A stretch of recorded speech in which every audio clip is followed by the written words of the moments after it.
Pernahkah kamu merasa dipaksa untuk membuktikan siapa dirimu? Kepada orang-orang yang sudah lebih dulu memutuskan bahwa kamu bukan siapa-siapa. Cerita ini dimulai bukan dengan musik yang indah, tapi dengan suara dingin yang memerintah. Bangun sekarang. Tunjukkan pada semua orang apa yang bisa dilakukan tangan pencuri di atas piano.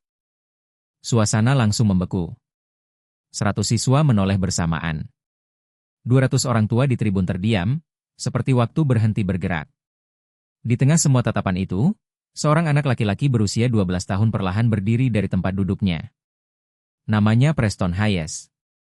Blazernya sudah usang. Sepatunya bahkan diikat dengan selotip. Ia tampak kecil untuk usianya. Tapi ada sesuatu yang berbeda, sesuatu yang tidak bisa dilihat hanya dari pakaian atau penampilannya. Langkahnya pelan saat berjalan menuju panggung. Tangannya sedikit gemetar di samping tubuhnya. Tapi saat ia bicara, suaranya justru tenang. Saya akan bermain, Pak. Kepala sekolahnya, Gerald Whitmore, hanya menyeringai. Senyum yang tidak hangat.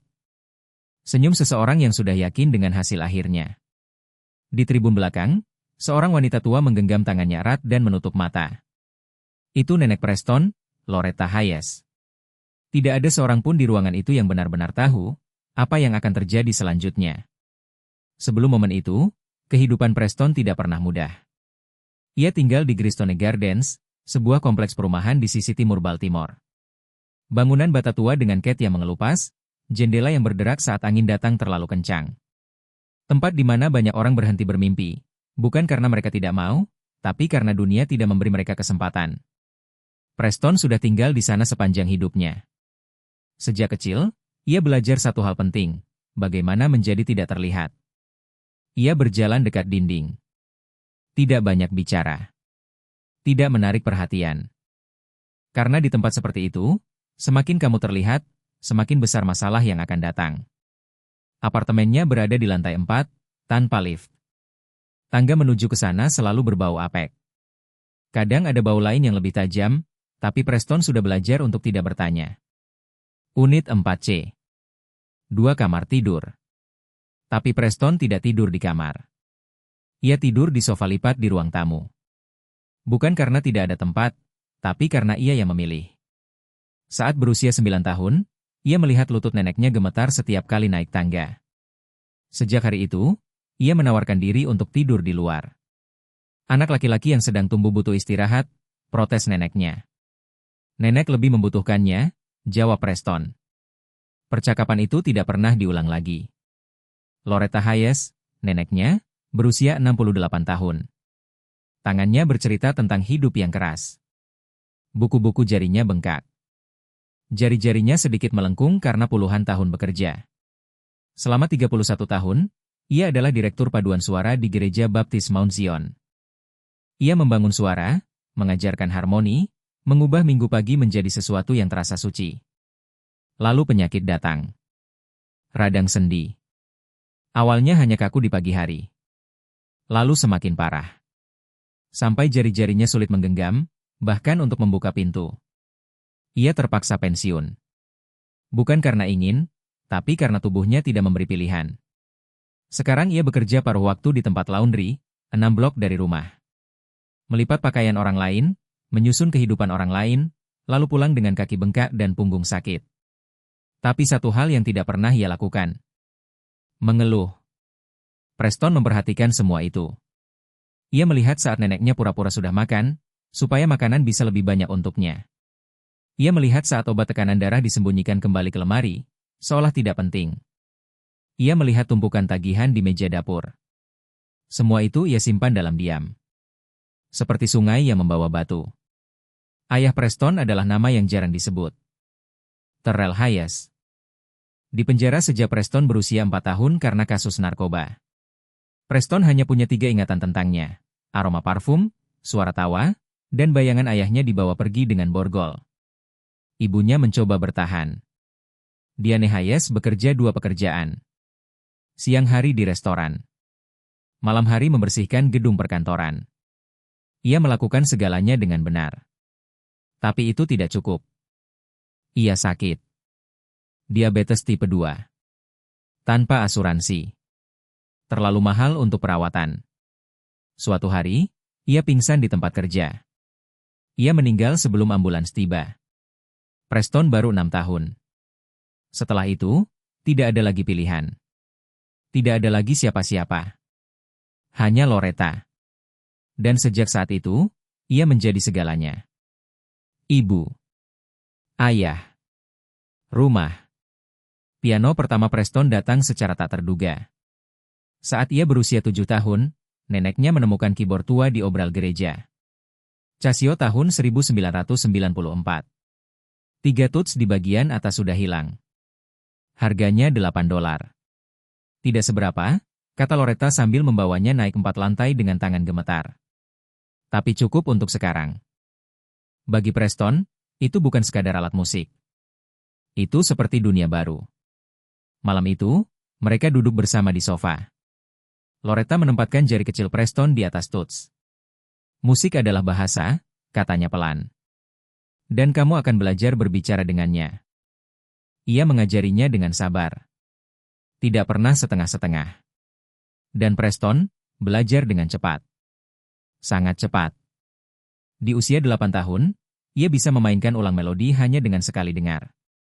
Di usia 9, ia mulai memainkan karya klasik. Semua dipelajari dari buku pinjaman perpustakaan. Semua dilatih di keyboard rusak dengan tuts yang hilang. Di usia 10, Loretta menyadari sesuatu. Ini bukan sekadar bakat. Ini anugerah. Sesuatu yang jarang muncul. Mungkin sekali dalam satu generasi. Ia mencoba mendaftarkan Preston ke program musik kota. Biaya pendaftaran gratis. Biaya programnya, $400 per semester. Loretta menghitung berkali-kali. Jika ia membayar itu, tidak ada uang untuk pakaian musim dingin atau kebutuhan sekolah. Formulir itu akhirnya masuk ke laci. Dan tidak pernah keluar lagi. Preston tidak pernah bertanya. Tapi suatu hari, ia terlihat memandangi brosur itu. Lama. Diam. Lalu ia mengembalikannya tanpa berkata apapun. Di sekolah, hidupnya tidak jauh berbeda. Ia tetap tidak terlihat. Carver Elementary bukan tempat yang mudah. Bangunan tua. Guru yang kelelahan. Sistem yang berjalan, tapi tidak selalu peduli. Preston tidak punya banyak teman. Sulit berteman kalau kamu hanya punya 3 baju yang dipakai bergantian. Sulit merasa cocok ketika semua orang tahu tentang keluargamu dan menilaimu dari sana. Ia punya berkas di kantor kepala sekolah. Tebal. Labelnya sederhana, masalah perilaku. Apa artinya? Ia sering melamun. Bersenandung tanpa sadar. Tidak langsung menjawab saat dipanggil. Tenggelam dalam musik yang hanya ia dengar sendiri. Suatu hari, ia mengambil roti tambahan di kantin. Bukan karena serakah. Karena ia tahu neneknya tidak makan malam sebelumnya. Tapi seorang pengawas melihatnya, dan menuduhnya mencuri. Masuk ke berkas lagi. Hari itu, ia dipanggil ke kantor kepala sekolah. Gerald Whitmore. Tahu kemana anak seperti kamu berakhir? Tanyanya. Preston diam. Di tempat yang sama dengan ayahmu. Tangan Preston mengepal. Tapi ia tidak menjawab. Ia ingat kata neneknya. Jangan beri mereka kepuasan. Jangan biarkan mereka melihatmu hancur. Dan ia tidak hancur. Tidak hari itu. Tidak juga di 10 pertemuan berikutnya. Tapi ia mengingat semuanya. Setiap kata. Setiap tatapan. Setiap cara dunia mencoba mengecilkannya. Setiap pagi pukul 5.30, saat neneknya masih tidur, Preston duduk di depan keyboardnya. Ia berlatih. Tangga nada. Arpeggio. Karya klasik. Musik yang seharusnya dimainkan di aula konser, dimainkan di ruang tamu kecil dengan alat rusak. Tapi saat ia bermain, ia bukan lagi anak miskin dari Gristone Gardens. Ia bebas. Ia hanya butuh satu hal. Seseorang, untuk melihatnya. Dan tanpa ia sadari, hari itu di panggung sekolah, akan menjadi hari ketika seluruh dunia akhirnya melihat. Panggung itu seharusnya bukan milik Preston. Itu yang dipikirkan banyak orang di ruangan itu, bahkan sebelum dia menyentuh satu tutspun. Di sisi panggung, Kepala sekolah Gerald Whitmore berdiri dengan tangan terlipat di belakang punggungnya. Posturnya tegak, dagunya sedikit terangkat, seperti seseorang yang terbiasa mengontrol keadaan. Baginya, momen ini bukan tentang musik. Ini tentang pelajaran. Pelajaran untuk semua orang. Tentang batas. Tentang tempat seseorang. Dan di tengah semua itu, Preston Hayes berdiri sendirian. Lampu gimnasium terasa terlalu terang. Udara terasa lebih berat. Setiap bisikan di ruangan itu seperti terdengar lebih keras dari seharusnya. Dia bisa merasakan ratusan mata menatapnya. Menunggu. Bukan untuk melihatnya berhasil. Tapi untuk melihatnya gagal. Semuanya bermula 3 hari sebelumnya.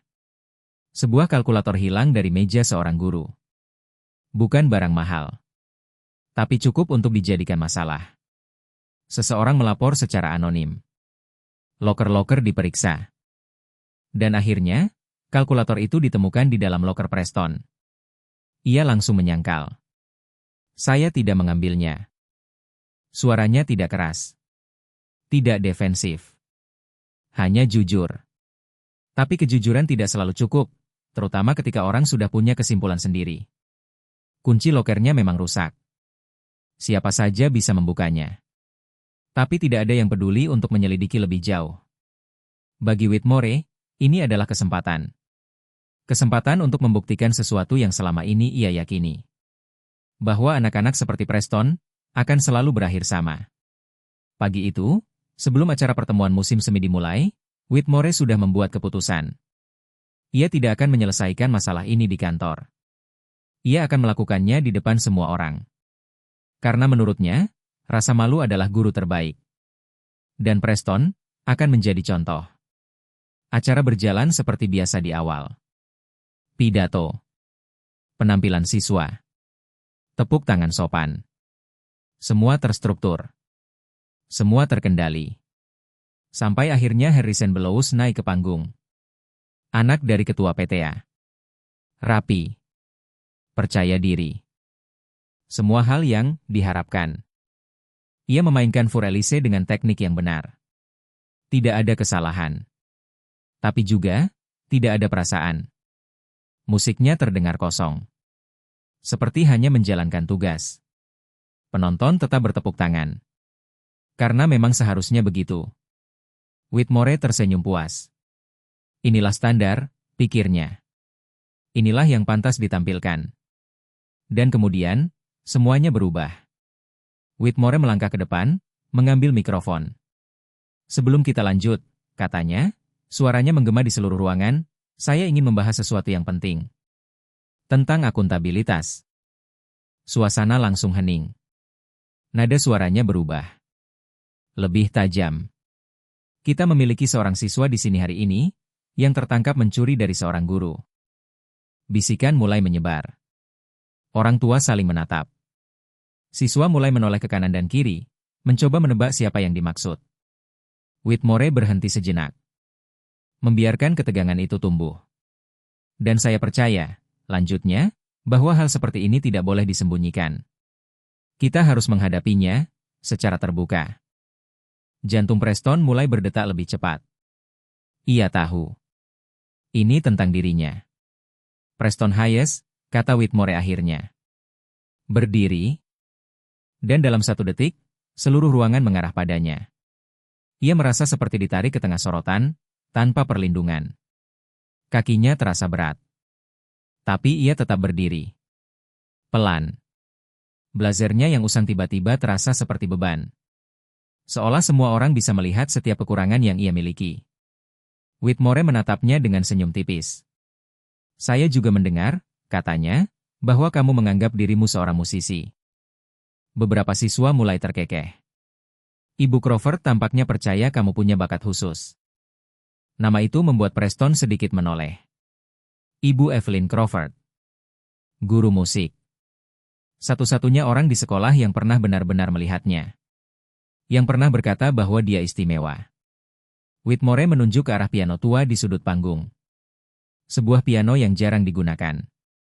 Kayunya kusam. Beberapa tuts menguning. Jadi, lanjutnya, mari kita beri kamu kesempatan. Dua guru mendorong piano itu ke tengah panggung. Suara gesekannya terdengar keras di lantai kayu. Mainkan sesuatu. Ruangan langsung menahan napas. Di tribun belakang, Loretta Hayes mencengkeram kursinya. Tangannya gemetar. Ia tahu ini bukan kesempatan. Ini jebakan. Di barisan depan, Ibu Crawford membeku. Matanya penuh amarah. Tapi ia tidak bisa menghentikan ini. Tidak sekarang. Dan di kursinya, Kepala Sekolah Diana Holloway, pejabat distrik, mengangkat alisnya, memperhatikan dengan serius. Ada sesuatu yang tidak beres. Preston berdiri di tengah panggung. Sendirian. Suara Whitmore kembali terdengar. Apa kamu terlalu takut? Katanya pelan, tapi cukup keras untuk didengar banyak orang. Atau kamu hanya tidak ingin mempermalukan dirimu sendiri di depan orang sungguhan? Beberapa tawa kecil terdengar. Itu cukup. Cukup untuk membuat siapapun mundur. Cukup untuk membuat siapapun menyerah. Pikiran Preston mulai berputar. Mereka sudah menganggapku pencuri. Kalau aku gagal di sini, semuanya selesai. Nenek akan melihat. Semua orang akan melihat. Mungkin lebih baik aku pergi. Tapi, pergi kemana? Kembali ke kursi itu. Kebisikan di lorong. Ke kantor Whitmore lagi. Ke hidup di mana aku terus tidak terlihat. Ia menatap piano itu. Tua. Rusak. Diabaikan. Seperti dirinya. Dan entah kenapa, itu membuatnya sedikit lebih tenang. Kerumunan mulai gelisah. Seseorang batuk. Seorang siswa berbisik, lalu tertawa kecil. Whitmore masih tersenyum. Menunggu. Menikmati ini. Lalu, Preston melihat sesuatu. Di antara ratusan wajah itu, ia menemukan satu wajah yang tidak berubah. Neneknya. Loretta Hayes. Ia tidak terlihat panik. Tidak marah. Hanya tenang. Matanya terkunci pada Preston. Dan perlahan, ia mengangguk. Satu kali. Kecil. Tapi cukup. Dan dalam sekejap, Preston teringat sesuatu. Ia berusia 8 tahun. Duduk di sofa, menangis karena diejek di sekolah. Neneknya duduk di sampingnya. Mengusap air matanya dengan jari yang kaku. Sayang, katanya pelan, biarkan jari-jarimu yang berbicara. Jari tidak pernah berbohong. Napas Preston berubah. Lebih dalam. Tangannya berhenti gemetar. Suara di ruangan mulai memudar. Tatapan orang-orang tidak lagi terasa setajam tadi. Ia mengambil satu langkah. Lalu satu lagi. Menuju piano. Setiap langkah terasa berat. Tapi ia terus berjalan. Melewati barisan siswa. Melewati guru-guru. Melewati Whitmore. Sampai akhirnya ia duduk di bangku piano. Kayunya dingin. Ia meletakkan tangannya di atas tuts. Diam sejenak. Seluruh ruangan menunggu. Preston tidak melihat ke arah siapapun. Tidak ke Whitmore. Tidak ke penonton. Hanya ke piano. Dan dengan suara sangat pelan. Hampir seperti bisikan. Ia berkata, ini untukmu, Nenek. Lalu, ia menekan satu tuts. Satu nada. Lembut. Ragu-ragu. Seperti pertanyaan. Seperti seseorang yang belum yakin apakah ia pantas berada di sana. Beberapa orang di barisan belakang mulai terkekeh. Cuma itu. Katanya berbakat, suara-suara itu mulai muncul. Dan untuk sesaat, jari Preston sedikit goyah. Nada berikutnya tidak sekuat yang pertama. Ritmenya belum stabil. Semua orang mulai berpikir. Mereka benar. Di sisi panggung, Whitmore melipat tangannya kembali. Senyumnya semakin lebar. Inilah yang ia tunggu. Bukti. Bahwa ia tidak salah. Bahwa dunia memang bekerja seperti yang ia yakini. Di tribun, Loretta menutup matanya. Berdoa dalam diam. Ibu Crawford mencengkeram kursinya. Ia tahu apa yang sebenarnya ada dalam diri anak itu. Tapi sekarang, semua tergantung pada Preston. Dan di tengah suara tawa kecil yang mulai tumbuh, Preston menarik napas dalam, menutup matanya. Dan dalam kegelapan itu, ia berhenti mendengar mereka. Semua suara hilang.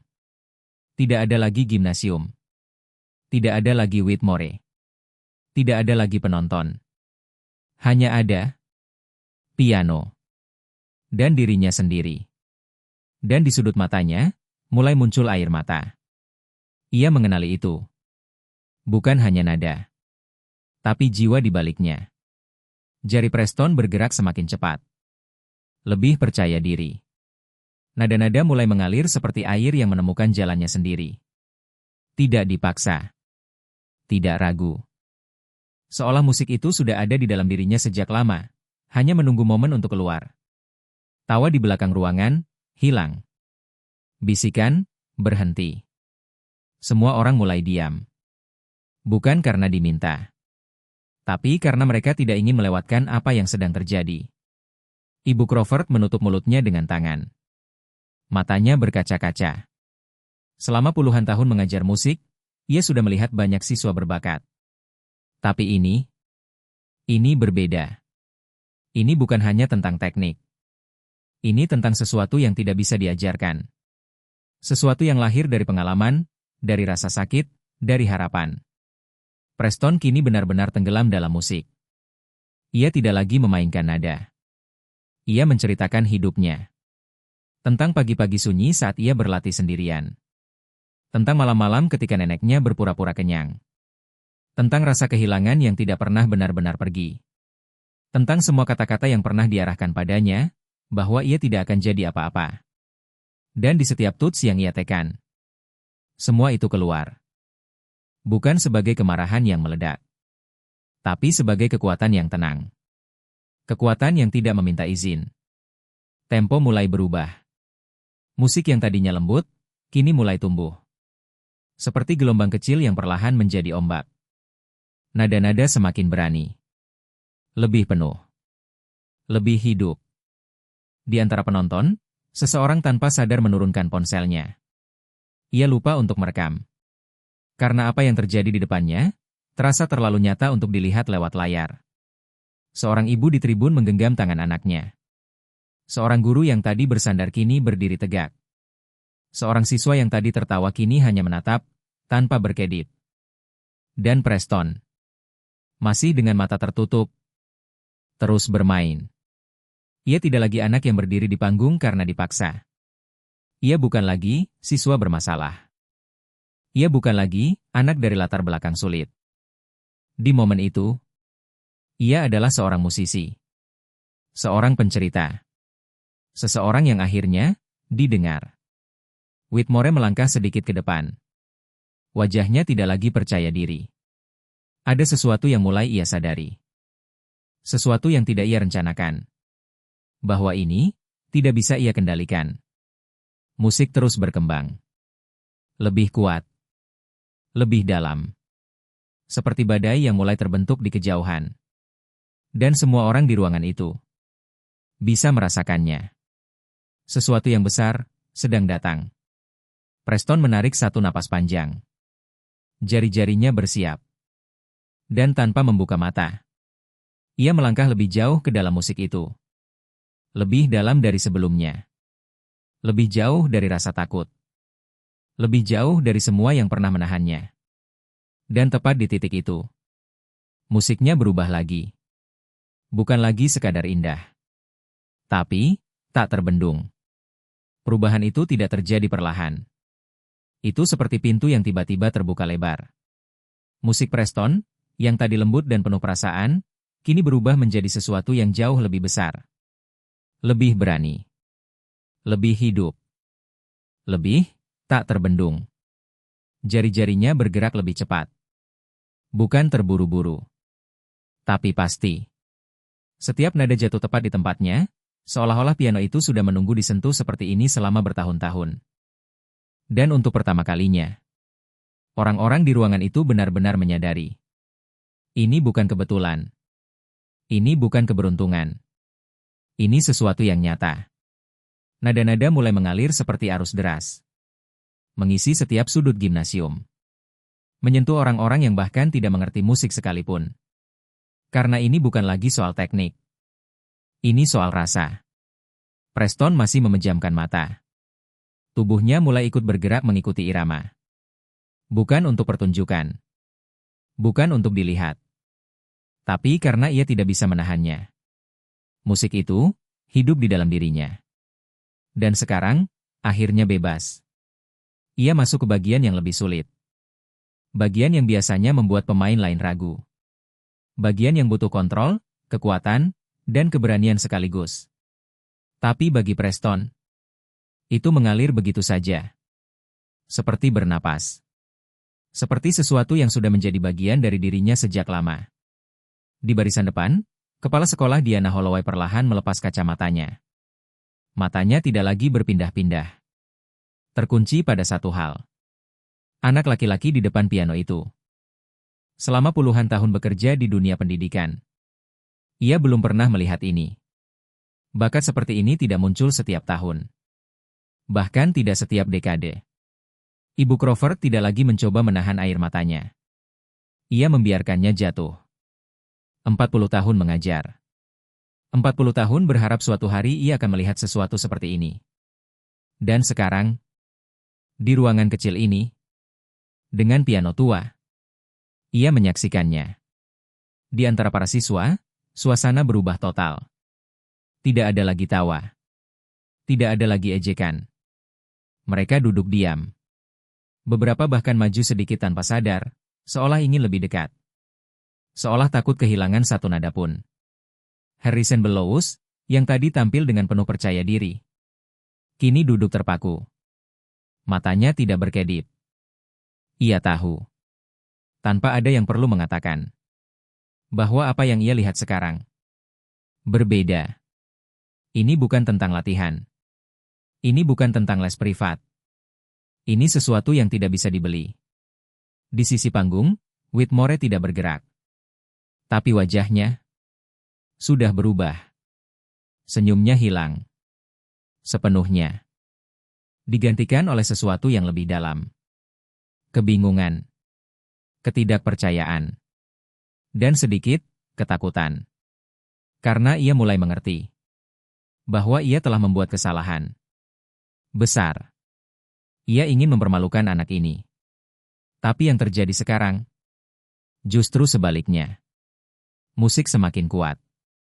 Semakin intens. Seperti badai yang akhirnya mencapai puncaknya. Akord-akord keras bergema di seluruh ruangan. Cepat. Tepat. Penuh tenaga. Jari Preston bergerak begitu cepat hingga sulit diikuti mata. Tapi tidak ada satupun nada yang hilang. Tidak ada yang berantakan. Semua terkendali. Semua punya tujuan. Dan di balik semua itu, ada sesuatu yang lebih dalam. Sesuatu yang tidak terlihat, tapi bisa dirasakan. Setiap nada membawa cerita. Tentang malam-malam tanpa makan. Tentang pagi-pagi sunyi dengan keyboard rusak. Tentang kehilangan. Tentang rasa sakit yang dipendam terlalu lama. Tentang semua orang yang pernah meragukannya. Dan sekarang, semua itu keluar. Bukan sebagai kelemahan, tapi sebagai kekuatan. Gimnasium itu tidak lagi terasa seperti sekolah. Tidak lagi terasa seperti tempat biasa. Untuk beberapa menit, tempat itu berubah. Seperti aula konser besar. Seperti ruang di mana sesuatu yang langka sedang terjadi. Orang-orang tidak lagi hanya mendengar. Mereka merasakan. Di dada mereka. Di tenggorokan mereka. Di mata mereka yang mulai berkaca-kaca. Seorang ayah di tribun mengusap wajahnya. Ia bahkan tidak sadar kapan ia mulai menangis. Seorang siswa menggigit bibirnya, menahan sesuatu yang tidak bisa ia jelaskan. Seorang guru menutup matanya, membiarkan musik itu mengalir sepenuhnya. Dan Preston masih di sana. Masih dengan mata tertutup. Masih bermain seolah dunia di luar tidak ada. Ia tidak mencoba mengesankan siapapun. Ia tidak mencoba membuktikan apapun. Ia hanya jujur. Bagian klimaks semakin dekat. Tempo naik. Energi meningkat. Seperti ombak yang semakin tinggi sebelum menghantam pantai. Semua orang bisa merasakannya. Momen itu akan datang. Dan ketika itu terjadi, tidak ada yang akan sama lagi. Whitmore mengambil satu langkah kecil ke belakang. Tanpa sadar. Seolah ada sesuatu yang mendorongnya. Atau mungkin, karena untuk pertama kalinya, ia merasa tidak punya kendali. Musik mencapai puncaknya. Kuat. Penuh. Tak terbendung. Dan tepat di saat itu, semua orang di ruangan itu tahu. Ini bukan sekadar penampilan. Ini momen. Momen yang akan mereka ingat. Mungkin, seumur hidup. Dan kemudian, musiknya berubah lagi. Bukan semakin keras. Bukan semakin cepat. Tapi justru, melambat. Seperti badai yang perlahan menjauh. Seperti ombak besar yang akhirnya surut. Setelah semua kekuatan yang dilepaskan, kini hanya tersisa sesuatu yang lebih halus. Lebih dalam. Lebih jujur. Jari Preston masih bergerak. Tapi sekarang lebih lembut. Setiap nada terasa seperti napas. Seperti kata terakhir dalam sebuah cerita panjang. Tidak terburu-buru. Tidak dipaksakan. Seluruh gimnasium, sunyi. Benar-benar sunyi. Bukan karena mereka diminta diam. Tapi karena tidak ada satupun orang yang berani merusak momen itu. Bahkan suara kursi berderit pun tidak terdengar. Semua orang hanya mendengarkan. Preston masih menutup matanya. Ia tidak tahu bahwa ratusan orang kini terpaku padanya. Ia tidak tahu bahwa orang-orang yang tadi meragukannya, sekarang bahkan tidak berani bergerak. Ia hanya tahu satu hal. Musiknya belum selesai. Nada terakhir mulai mendekat. Ia bisa merasakannya. Seperti perjalanan panjang yang akhirnya sampai di ujung. Seperti sesuatu yang selama ini terkunci, kini akhirnya dilepaskan sepenuhnya. Di tribun, Loretta menggenggam dadanya. Air mata mengalir tanpa ia sadari. Setiap nada yang dimainkan Preston, ia mengenalinya. Bukan karena ia hafal lagunya. Tapi karena ia tahu, itu adalah hidup cucunya. Ibu Crawford berdiri perlahan. Tangannya gemetar. Bukan karena lemah. Tapi karena ia tahu. Ia sedang menyaksikan sesuatu yang jarang terjadi. Sesuatu yang tidak bisa diajarkan. Sesuatu yang hanya bisa lahir dari hati. Di sisi panggung, Whitmore tidak lagi bergerak. Ia tidak lagi mencoba mengontrol keadaan. Ia hanya berdiri. Mendengarkan. Dan mungkin, untuk pertama kalinya, ia benar-benar tidak tahu harus berbuat apa. Preston memainkan bagian terakhir. Pelan. Sangat pelan. Seperti bisikan. Seperti ucapan selamat tinggal. Lalu, nada terakhir itu datang. Ia menekan tuts terakhir dengan lembut. Menahannya sejenak. Membiarkan suaranya menghilang perlahan di udara. Dan kemudian, tangannya terangkat dari piano. Hening. 1 detik. 2 detik. 3 detik. Tidak ada yang bergerak. Tidak ada yang berbicara. Seolah seluruh ruangan lupa, bagaimana caranya bereaksi. 4 detik. 5 detik. Keheningan itu terasa panjang. Tapi bukan kosong. Itu penuh. Penuh dengan sesuatu yang tidak bisa dijelaskan dengan kata-kata. Dan kemudian, seseorang berdiri. Di tribun belakang. Loretta Hayes. Ia tidak langsung bertepuk tangan. Ia hanya berdiri. Air matanya mengalir. Tangannya gemetar saat ia meletakkannya di dadanya. Seolah mencoba menahan sesuatu yang terlalu besar untuk ditahan. Lalu, tepuk tangan pertama terdengar. Pelan. 1 orang. Lalu yang kedua. Dan ketiga. Dan tiba-tiba, seperti gelombang, seluruh ruangan meledak. Orang-orang berdiri. Semua. Tanpa kecuali. Tepuk tangan bergemuruh. Keras. Panjang. Tidak berhenti. Beberapa orang bersorak. Beberapa menangis. Beberapa hanya berdiri dengan wajah tak percaya. Seolah mereka baru saja melihat sesuatu yang tidak seharusnya terjadi di tempat seperti ini. Siswa-siswa yang tadi tertawa, sekarang berdiri paling depan. Berteriak. Preston. Preston. Preston. Guru-guru saling menatap. Mata mereka basah. Beberapa bahkan tidak berusaha menyembunyikannya. Harrison Bellows berdiri. Bertepuk tangan lebih keras dari siapapun. Tidak ada iri. Tidak ada malu.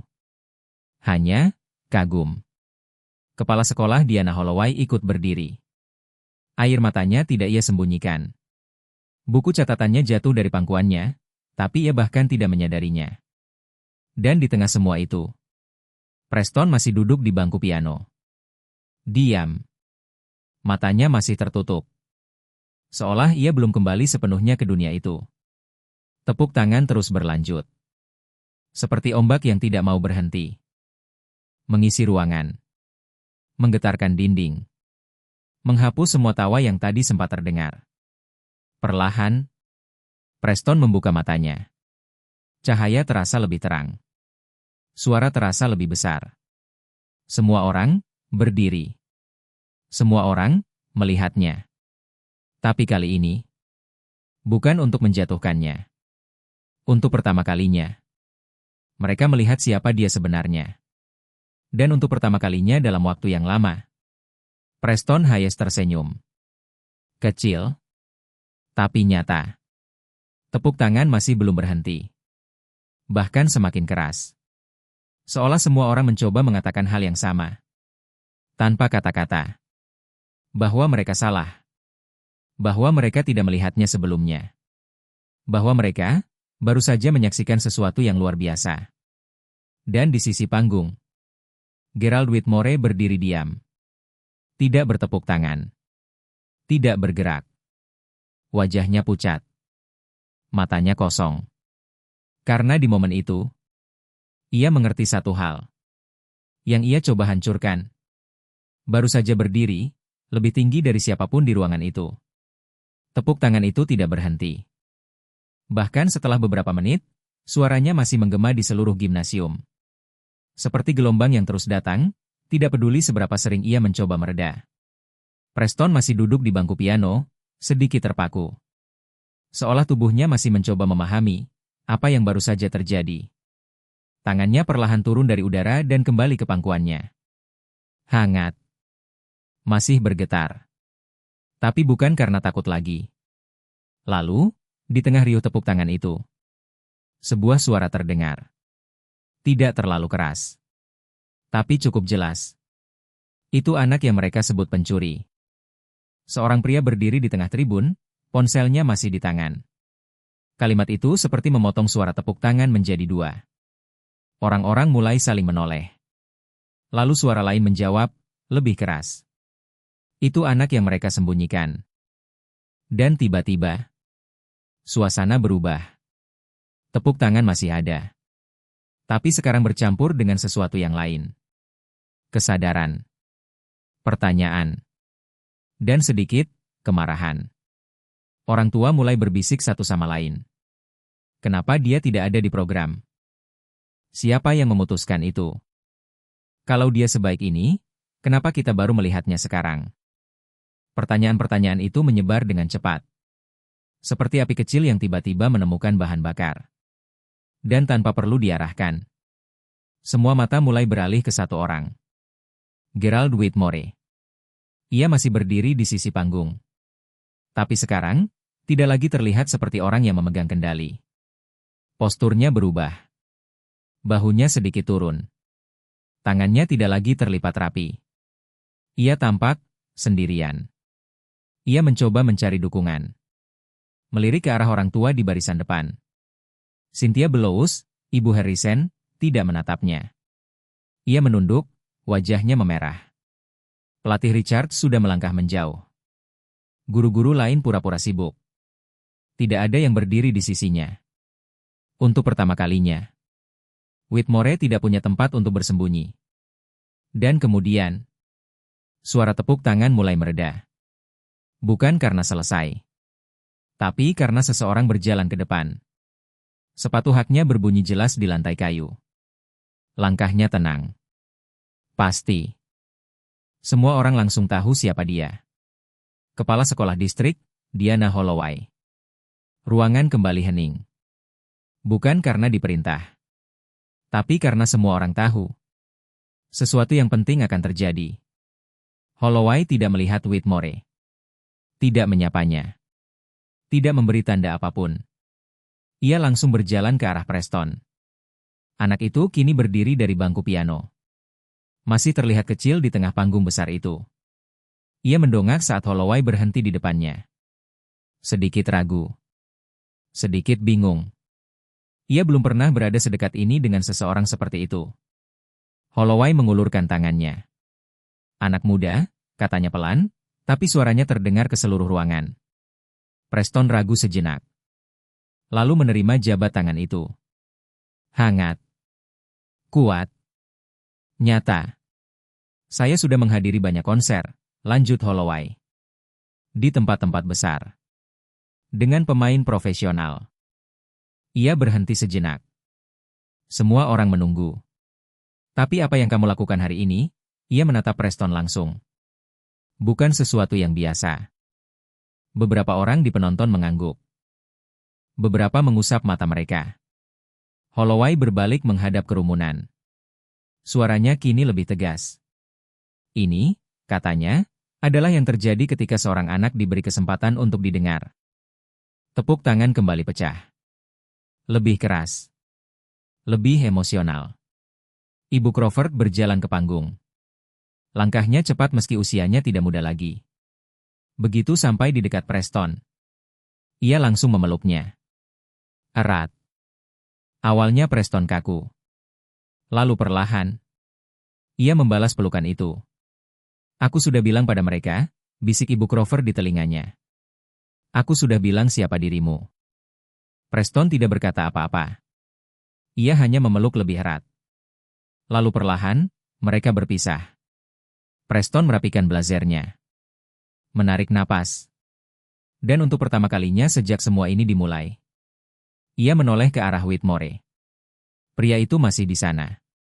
Tapi sekarang, terlihat berbeda. Lebih kecil. Lebih lemah. Semua orang menunggu. Apa yang akan dikatakan anak ini? Apakah ia akan marah? Apakah ia akan membalas? Preston tidak meninggikan suara. Tidak menunjuk. Tidak menyerang. Ia hanya berkata, saya tidak mencuri kalkulator itu, Pak. Ruangan langsung hening. Sekali lagi.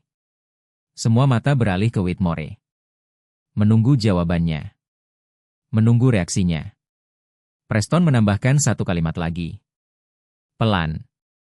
Tapi jelas. Tapi bahkan kalau saya melakukannya, ia berhenti sejenak. Piano itu tahu kebenarannya. Dan dalam satu detik, ruangan meledak. Bukan hanya tepuk tangan. Tapi sorakan. Teriakan. Energi yang tidak bisa ditahan lagi. Itu bukan hanya tentang musik lagi. Itu tentang keadilan. Tentang seseorang yang akhirnya didengar. Whitmore tidak berkata apa-apa. Ia tidak membela diri. Tidak menjelaskan. Tidak mencoba memperbaiki keadaan. Ia hanya berbalik. Dan berjalan keluar dari panggung. Tidak ada yang menghentikannya. Bahkan, tidak ada yang memperhatikannya lagi. Karena semua perhatian kini tertuju pada satu orang. Preston Hayes. Orang-orang mulai mendekat. Orang tua ingin berjabat tangan. Siswa ingin berbicara. Guru ingin berfoto. Semua orang, tiba-tiba ingin dekat dengannya. Dan di tengah semua itu, Preston terlihat sedikit kewalahan. Ia tidak terbiasa dengan ini. Ia tidak pernah menjadi pusat perhatian. Lalu, sebuah tangan menyentuh bahunya. Lembut. Akrab. Ia menoleh. Neneknya. Loretta Hayes. Ia turun dari tribun dengan langkah cepat. Gaun birunya sedikit kusut. Matanya merah. Tapi wajahnya bersinar. Tanpa berkata apa-apa, ia memeluk Preston erat, seolah tidak ingin melepaskannya. "Kamu berhasil, sayang," bisiknya. "Kamu membiarkan jari-jarimu berbicara." Preston memejamkan mata, menyandarkan wajahnya di bahu neneknya. Untuk sesaat, ia bukan anak yang dipuji semua orang. Bukan simbol. Bukan keajaiban. Ia hanya seorang cucu yang akhirnya didengar. Setelah hari itu, hidup Preston tidak pernah sama lagi. Bukan karena semuanya tiba-tiba menjadi mudah, tapi karena untuk pertama kalinya, dunia berhenti mengabaikannya. Malam setelah pertemuan itu, gimnasium sudah kosong. Kursi dilipat. Lampu dimatikan satu persatu. Suara langkah kaki menghilang. Tapi sesuatu dari hari itu tetap tinggal. Orang-orang masih membicarakannya. Di rumah. Di mobil. Di telepon. Tentang seorang anak laki-laki berusia 12 tahun yang mengubah satu ruangan hanya dengan musik. Dan tanpa disadari Preston, seseorang merekam semuanya. Dari awal. Dari saat ia dipanggil ke panggung. Sampai nada terakhir yang membuat semua orang berdiri. Video itu diunggah malam itu juga. Awalnya hanya ditonton oleh beberapa orang tua. Lalu puluhan. Lalu ribuan. Dalam 3 hari, ratusan ribu orang sudah menontonnya. Dalam 1 minggu, jutaan. Komentar datang dari mana-mana. "Aku menangis saat menonton ini. Anak ini luar biasa. Seseorang harus memberinya kesempatan. Ini bukan sekadar bakat, ini sesuatu yang langka." Preston tidak membaca semua itu. Ia bahkan tidak tahu seberapa jauh videonya menyebar. Ia masih bangun pukul 5.30 pagi. Masih duduk di depan keyboard lamanya. Masih berlatih seperti biasa. Seolah tidak ada yang berubah. Tapi dunia di sekelilingnya sudah berubah. Beberapa hari setelah acara itu, kepala sekolah Diana Holloway kembali ke sekolah. Bukan untuk menonton, tapi untuk menyelidiki. Ia memanggil guru-guru, memeriksa catatan, membuka berkas lama. Dan satu persatu, hal-hal mulai terungkap. Rekaman kamera lorong menunjukkan sesuatu yang sederhana, tapi penting. Seorang siswa lain membuka loker Preston, meletakkan sesuatu di dalamnya, lalu pergi. Kalkulator itu memang tidak pernah dicuri oleh Preston. Itu hanya lelucon. Sebuah candaan yang berubah menjadi tuduhan serius. Siswa itu akhirnya mengaku. Orang tuanya meminta maaf. Secara terbuka. Di depan sekolah. Tapi masalahnya tidak berhenti di situ. Karena itu bukan satu-satunya hal yang ditemukan. Catatan disiplin diperiksa. Pola mulai terlihat. Siswa tertentu dihukum lebih sering. Lebih keras. Lebih cepat. Program anak berbakat diperiksa. Daftarnya tidak mencerminkan bakat. Lebih mencerminkan koneksi. Keluhan-keluhan lama yang dulu diabaikan, kini dibuka kembali. Dan semuanya mengarah ke satu orang. Gerald Whitmore. Ia diberhentikan sementara. Lalu diselidiki lebih lanjut. Dan beberapa bulan kemudian, ia mengundurkan diri. Sepenuhnya. Ia tidak kembali ke dunia pendidikan. Namanya perlahan menghilang. Tapi ceritanya tetap ada. Sebagai pengingat tentang apa yang terjadi ketika kekuasaan digunakan tanpa hati. Sementara itu, cerita Preston justru baru dimulai. 2 minggu setelah pertemuan itu, sebuah surat tiba di apartemen kecil mereka. Alamat pengirimnya membuat Loretta berhenti sejenak. Baltimore School for the Arts. Tangannya gemetar saat memberikan surat itu pada Preston. Ia membukanya perlahan. Membaca satu baris. Lalu mengulanginya. Seolah tidak percaya. Beasiswa penuh. Pelatihan privat. Akses ke piano besar. Kesempatan untuk belajar di tempat yang selama ini hanya ia lihat di brosur. Preston menatap neneknya. Neneknya sudah menangis. "Kita berhasil, Nek," katanya pelan. Loretta menggeleng. "Bukan kita," jawabnya. "Kamu." Lalu ia tersenyum. "Aku hanya membantumu sampai ke tangga." Beberapa minggu kemudian, mereka pindah. Tidak jauh, tapi cukup untuk memberi ruang lebih. Termasuk ruang untuk satu hal yang selama ini hanya jadi mimpi. Piano sungguhan. Keyboard lama itu masih ada. Disimpan. Bukan karena masih dibutuhkan. Tapi karena itu, bagian dari perjalanan. Hari pertama Preston di sekolah barunya tidak mudah. Lorongnya lebih besar. Siswa-siswanya lebih percaya diri. Semua tampak seperti sudah berada di tempat mereka. Kecuali dia. Ia berjalan dengan kepala sedikit menunduk. Kebiasaan lama. Lalu seseorang menghentikannya. Seorang gadis seusianya. "Kamu Preston, kan?" tanyanya. Ia mengangguk pelan. "Yang dari video itu."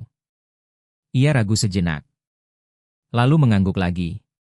Gadis itu tersenyum. "Mainkan sesuatu saat makan siang nanti," katanya santai. "Kami ingin dengar langsung." Preston terdiam sejenak. Lalu, ia tersenyum. Untuk pertama kalinya, ia tidak merasa harus bersembunyi. Beberapa bulan kemudian, ia tampil lagi. Kali ini di aula konser sungguhan. Dengan piano besar. Dengan penonton yang datang, bukan untuk menilai, tapi untuk mendengar. Di barisan depan, duduk seorang wanita tua. Ibu Evelyn Crawford. Matanya tertutup. Air mata mengalir. 40 tahun ia mengajar. 40 tahun ia menunggu momen seperti ini. Dan akhirnya, ia melihatnya. Preston memainkan lagu yang sama. Tapi kali ini, bukan sebagai pembuktian, melainkan sebagai perayaan. Dan ketika nada terakhir selesai, tepuk tangan kembali memenuhi ruangan. Tapi kali ini, tidak ada rasa sakit di baliknya. Tidak ada ketakutan. Hanya kebebasan.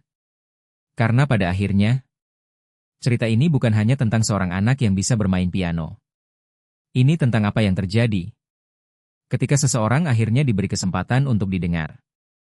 Akan selalu ada orang yang melihatmu. Dan hanya melihat apa yang mereka harapkan. Alamatmu. Latar belakangmu. Kesalahan orang lain dalam keluargamu. Mereka akan mencoba menentukan siapa dirimu. Sebelum kamu sempat berbicara. Tapi ada satu hal yang tidak mereka pahami. Bakat, tidak meminta izin. Kebenaran, tidak butuh persetujuan. Dan siapa dirimu sebenarnya? Akan selalu menemukan jalannya keluar. Preston Hayes tidak bermain untuk membuktikan mereka salah. Ia bermain karena musik itu sudah ada di dalam dirinya. Menunggu. Dan ketika akhirnya ia membiarkannya keluar, tidak ada lagi yang bisa menghentikannya. Jadi sekarang, pertanyaannya bukan tentang Preston, tapi tentang kamu. Apa yang selama ini kamu sembunyikan? Apa yang tidak pernah kamu tunjukkan, karena takut tidak akan diterima? Mungkin, sudah waktunya kamu menemukan pianomu. Dan mungkin, sudah waktunya membiarkan